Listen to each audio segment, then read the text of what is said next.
grew up in a household where there was a lot of imagery. The photographs I probably first became interested in was the ones under the bed in my mom and dad's bedroom, which were in just sort of an old box, you know, that I could pull out and wander through. And though I never really asked who was what, I sort of let them tell me stories.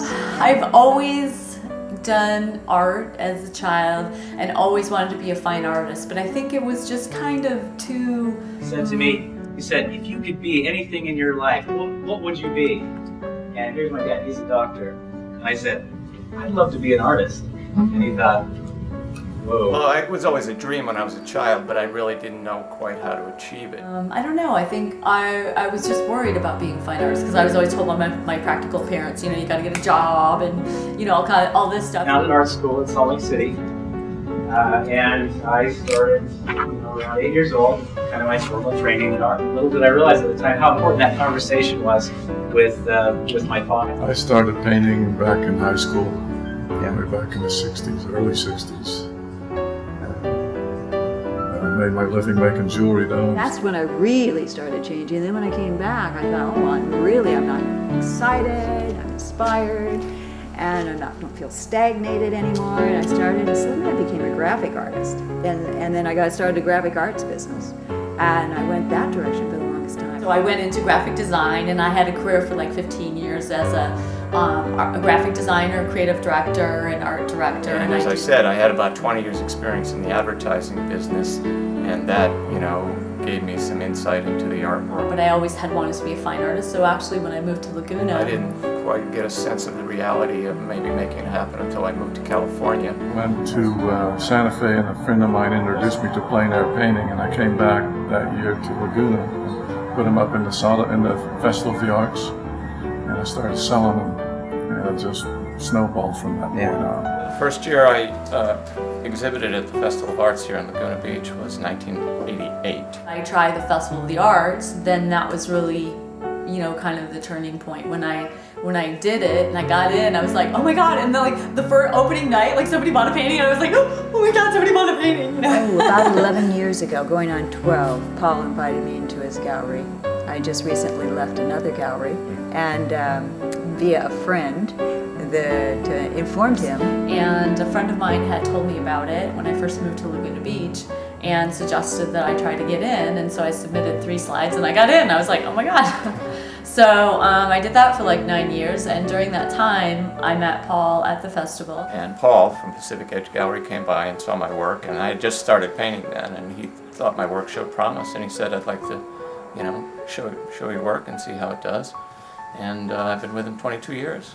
I'm Paul Gilson. I'm the owner and founder of Pacific Edge Gallery in Laguna Beach.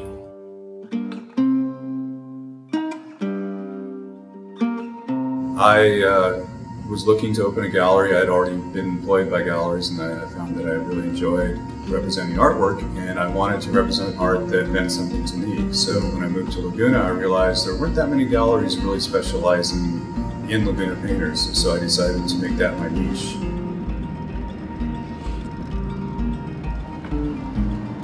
I have to be on location, and I have to be on location with the same light around the same time at least twice for 3-4 hours. And then I can always finish in the studio after that.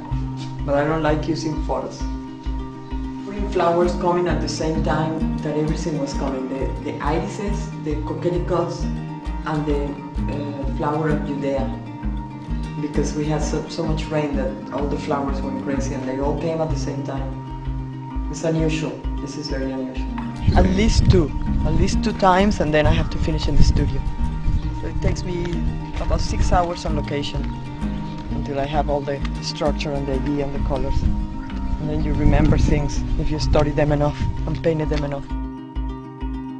Started doing professionally. I started painting in the late 70s and got into the plein air painting, which means that painting outdoors on location in the early 90s. Yeah, I traveled between Maine, Hawaii, and Laguna Beach. Well, over the last 25 years, I have traveled both in the United States and abroad. Italy, France, a lot of Italy, I've had opportunities to go to what they call antique markets. I don't know which comes first, sort of an idea for a painting or the fact that I might see a photograph.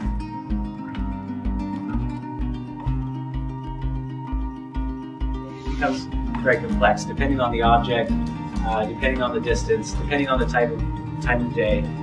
Because it really is, you're not painting so much the, say, the grass, you're painting the curtains of atmosphere between you and the grass. For me, there is a spiritual quality to being outdoors and to experiencing nature in a very deep, personal, and profound way. The organic materials, like the trees, and a little bit of an organic quality within the structures, so that they kind of work together as a whole unit.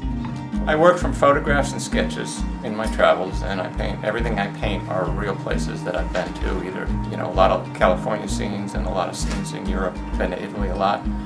And I use photos for reference, and then I paint in my studio. I'm not a plein air painter. The area we live in, I think it's very beautiful. I love the coastline and the water and the way they intersect and the beach. I'm also inspired by the tropical shapes in my garden. I have lots of tropical flowers and plants, and I love their shapes. Normally I will watch an artist for several years and see if whatever attracted me initially is continuing to attract me, and to make sure that the artists evolve and grow, because that's what I like to see. I've been doing this a long time, and I don't want to see the same thing over and over. I want to see growth. Well, my work is constantly evolving, which is good and bad. It sort of drives Paul crazy sometimes, I think. But for me, art is about the journey. So I tend to build on my last group of work always. And I build on things that I have in my life. Well, most people recognize the German Expressionists, which is Max Beckmann, George Grosz, Otto Dix. I'm a much softer, take on society than they were, because they definitely were dealing with World War I and II. They're a little bit narrative in their paintings, and I feel because of my interest in figurative work, I always lean to storytelling.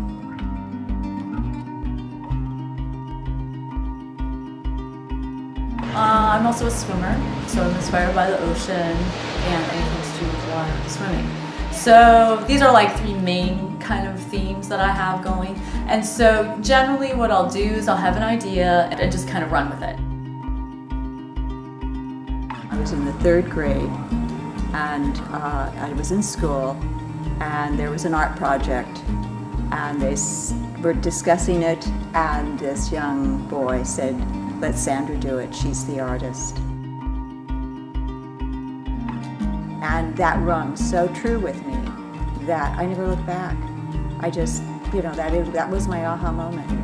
And I think for true painters, you are always, I think you come with that. It just comes as part of your, should we say, our soul, And sometimes on my way looking for something else, I stumble across a photograph that I go, oh, that's interesting. So I pull it out and put it aside, or it completely takes me down a different road.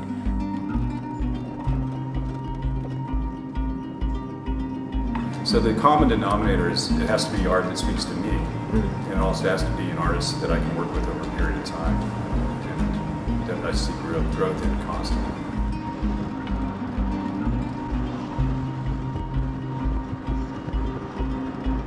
At the antique markets, they have people set up with photographs, and they're just a bounty of these wonderful photographs anywhere between turn of the century, but I really concentrate on the 30s, 40s.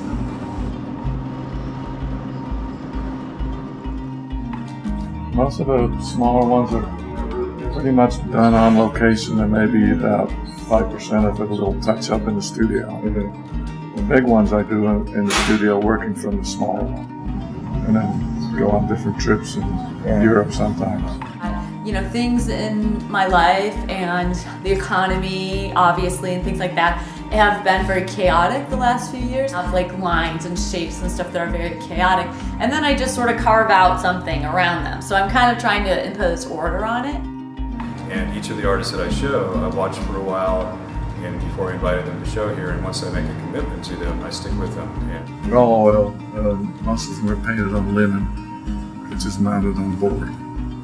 Sometimes I'll paint on canvas, stretch canvas. There's lots of ways to you know, become an artist. I mean, certainly formal training and college education can be helpful. You know, you probably learn more about art history and more techniques that way. But you know, self-discovery is a great way to work too. So you know, I mean, there's really no right or wrong way to do it.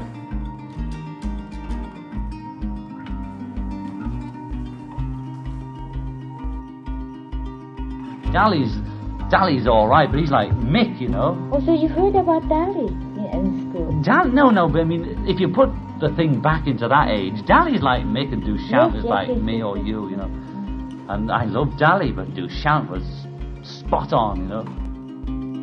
early on, and back in 1988, I did a show of his artwork in my gallery because before I was in the art business, I was a musician and I was very influenced by Lennon, so I was fascinated that he had artwork. No, I mean, all I ever learned in art school was about Van Gogh and stuff. They didn't teach me anything about anybody that was alive now, or they never taught me about Marcel Duchamp, which I despise them for, you know. And Yoko's taught me about Duchamp and what he did, which is just out of this fantastic, you know. He talking bike wheel and said, "This is art." A lot of people, I didn't realize that he had been an artist before he was a musician, and that was his first love. So I was able to have a successful show here, which led me to hook up with Yoko Ono and went into state. And they offered us the opportunity to take it on tour throughout the US and Canada, which I've been doing on and off for 24 years. You say when you play Yoko's music or something, I had the same thing. I had to open up to hear it.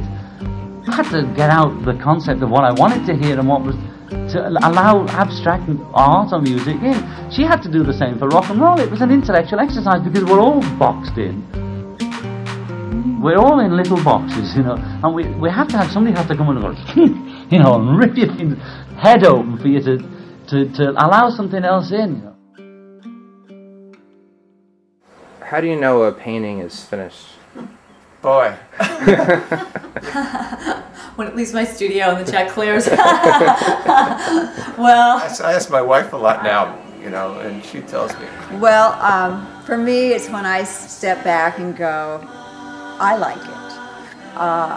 I feel completion. I'll stand back and look at it and say, you know, is it going to get any better? a painting feels right to me when I have all of the elements working. But it's really... But that's not to say that if I saw it a year from now, I would look at it and go, oh, I would change that part, or I would make that different. It's a fine line, but... I don't think paintings are really ever done. But really, it's kind of true that a painting is never finished until it leaves my studio. And then step away and let it go. And it's part intuitive and part intellectual. Yeah, it's instinct, I think, is the answer.